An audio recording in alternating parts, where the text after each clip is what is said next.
Salut à tous, c'est Cédric du French Channel, j'espère que vous allez bien et bienvenue dans cette première review du MCU. Alors on va être occupés, vous et moi, dans les prochaines semaines.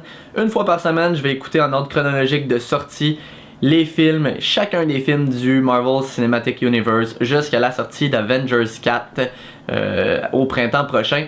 Alors on commence avec Iron Man qui est le parrain du MCU pour plusieurs raisons, notamment en raison de l'interprétation du personnage par Robert Downey Jr. Le fait que le film a été un succès critique et commercial a permis bien évidemment de débloquer tous les films qui s'en sont suivis. Alors soit dit en passant, pour ceux qui n'auraient pas vu le film, résumé du scénario très rapide, on a un riche playboy milliardaire, entrepreneur et génie qui se fait enlever pour recréer pour un groupe criminel le nouveau missile Jericho qu'ils viennent de présenter à l'armée américaine.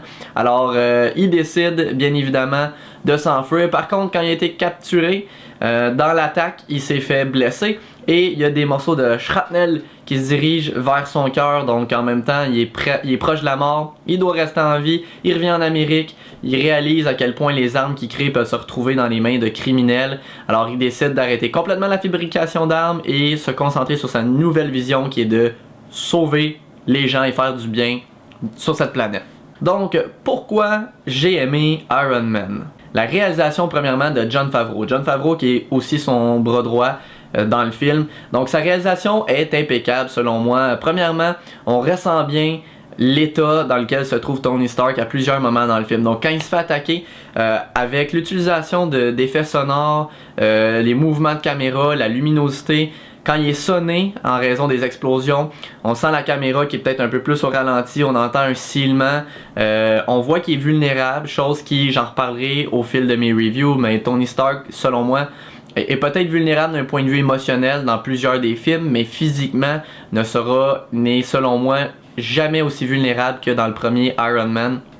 Donc on le voit réagir dans une situation d'extrême danger, alors c'est super intéressant. Un peu plus tard dans le film, étant donné qu'il est tenu en captivité dans une cave avec un sac sur la tête quand il sort dehors, ben, la façon que Jon Favreau a fait ça, la luminosité augmente, puis on est capable de se mettre dans la peau de Tony Stark, donc super belle réalisation.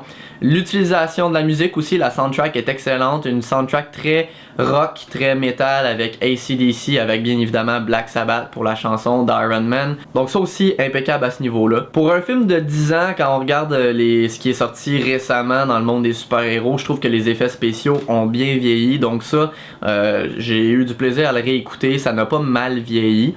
Il y a aussi l'humour qui a été établi. Il y a peut-être pas autant d'humour que dans les films récents du MCU, mais c'est quand même établi. Il faut pas oublier que Iron Man est sorti à une époque où Batman, la trilogie de Christopher Nolan, était très populaire. Donc cette trilogie qui a commencé la mode dark dans l'univers des super-héros. Alors c'est sûr que Iron Man, en plus d'être un super-héros qui n'était pas des plus connus, se démarquait un petit peu par son humour. C'est surtout bien sûr par le personnage de Tony Stark qui à la base est très excentrique, donc ça l'ajoute un peu d'humour. Mais il y a aussi la réaction des autres personnages, notamment Pepper Potts, interprété par Gwyneth Paltrow. La façon qu'elle réagit avec Tony Stark, c'est intéressant. Donc sans avoir un niveau d'humour aussi élevé que ce qu'on est habitué maintenant, on met bien les bases pour qu'est-ce qui va venir dans le futur. Même si j'ai bien aimé le film, c'est sûr qu'il n'est pas parfait. Pour moi, la première moitié, c'est la plus intéressante. De un, par la vulnérabilité de Tony Stark. J'ai aimé comment on le voit vraiment construire, fabriquer tous ses outils, toutes ses armes, toute son armure. Donc, on le sait que Tony Stark c'est un génie. Puis dans les films récents, on voit toujours de la nouvelle technologie à chaque film dans lequel il apparaît. Mais on le voit plus vraiment la fabriquer. Puis je peux comprendre, on n'a pas nécessairement un temps d'écran nécessaire pour ça. Par contre, dans Iron Man, on le voit avec ses outils travailler sur ses voitures. On le voit travailler sur son armure. Donc, on voit vraiment que c'est un génie qui doit construire lui-même ces choses. J'aime le fait que justement, ça prend du temps de mettre le costume, enlever le costume, tester les armes. Maintenant on est habitué de le voir voler, de le voir utiliser des nouveaux gadgets constamment, mais à ce moment-là, quand il dit bon on va essayer 10% de la capacité pour voir si on est capable juste de décoller du sol, finalement il revole dans le plafond tellement c'est puissant.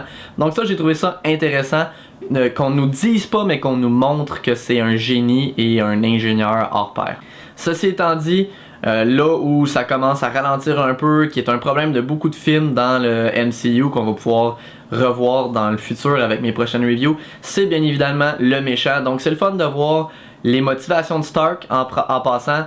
Tony Stark au départ, c'est fou de voir qu'il s'attend pas du tout à ce qui va arriver 10 ans plus tard contre Thanos, mais c'est le fun de voir que sa motivation première c'est d'aller détruire les armes de Stark Industries qui sont en possession des criminels. Donc il veut juste faire du bien autour de lui. Mais le méchant, comme beaucoup de méchants, ça a commencé avec Iron Man. Donc Iron Man a établi la base des méchants un peu médiocres dans l'univers de Marvel parce que on a l'ami de son père qui a été un peu son parrain tout au long de sa vie, qui l'a assisté dans sa compagnie et qui l'a aidé à grandir. Il veut prendre possession de Stark Industries, donc bon, à la limite je peux comprendre un peu. Par contre, on a une explication des motivations très faibles. À la fin, il décide de fabriquer un plus gros suit d'Iron Man, donc un gros robot. Il dit même à Tony Stark, mon habit, mon suit est plus avancé que le tien en tout point, chose que je comprends pas parce qu'il a pas de l'air plus avancé, il a de l'air plus lourd, il a de l'air moins maniable. Déjà là, il a été obligé de voler le Arc Reactor miniature qui garde Tony Stark en vie et qui donne la puissance à ses suits, qui fournit l'énergie à ses suits. Donc il a été obligé de le voler directement dans la poitrine de Tony Stark parce qu'il était pas capable d'en faire reproduire un. Donc je vois pas en quoi il est plus avancé. L'écriture à ce niveau-là des dialogues est peut-être un peu plus médiocre. Et je comprends pourquoi il s'attaque à Stark puis Pepper Potts, parce qu'il est conscient que Pepper sait que c'est lui qui a commandé l'exécution de Tony Stark. Donc s'il l'élimine pas, il va être dans la merde avec la justice. Par contre, il attaque des civils dans leur voiture, il détruit le bâtiment. Ça fait peu de sens parce que tu dis rendu là, man, tu vas juste aller en prison. Donc, tu sais, vraiment un méchant médiocre avec peu de motivation. Une chance que l'action dans le film est intéressante du début à la fin. Mais encore là, vilain pas très mémorable malheureusement. Donc j'aime voir l'évolution de Stark et la construction de son armure qui est vraiment un origin stories. Par contre, à la fin, on s'y perd un peu avec le méchant, alors c'est peut-être le point négatif, mais on a été capable de pardonner, c'était le premier film du MCU, donc on se disait, les vilains vont sûrement devenir plus intéressants dans l'avenir. Puis au final, ben, c'est aussi le fun de voir le début de la relation entre Stark et Pepper Potts. Donc on voit vraiment la chimie entre les deux acteurs, entre les deux personnages. Donc c'est intéressant, surtout maintenant qu'on connaît l'évolution de leur relation. J'ai trouvé ça le fun qui jette les bases dans le premier Iron Man.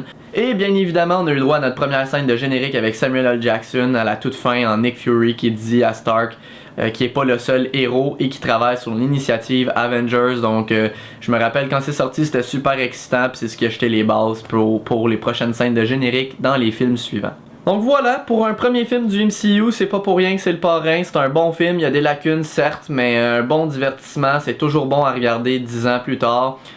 Vous savez que j'aime pas donner des notes, alors je ne donnerai pas de notes sur les films du MCU. Par contre, à chaque fois que je vais faire une review, je vais pouvoir les placer en ordre de tous les films que j'ai reviewés jusqu'à date, de quels j'aime mieux. Alors Iron Man se trouve à la position numéro 1 de mon classement MCU. Alors voilà, j'espère que vous avez aimé la review.